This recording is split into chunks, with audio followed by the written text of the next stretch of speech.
শুরু হয়ে গেছে আমাদের আলপনা। এই যে আমরা দুজনে মিলে চালাচ্ছি, এখানটাতে তাড়াহুড়ো করছি যেন তাড়াতাড়ি হয়। মনে আছে এর আগের বার কি হয়েছিল? রাত একটা পর্যন্ত আমরা আলপনা দিয়েছিলাম, সেই বিকাল থেকে শুরু করে। এবার আর সেটা হবে না, কারণ কালকে তাড়াতাড়ি পুজো আছে, তাই তো? তাড়াহুড়ো করতে হবে।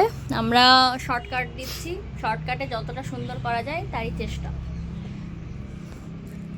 তুই এখানে কি করছিস? ময়ূর? ওই ময়ূরটা করবি? ময়ূরটা না, তাহলে এটা পদ্ম একটা। তার আগের বার যেরকম একটা ও ওই পদ্মর মধ্যে লক্ষ্মীর পায়ের ছাপটা করছিস? ঠিক আছে, কর। দিয়ে ওই বর্ডারটা করব। ঠিক আছে, দেখা যাক।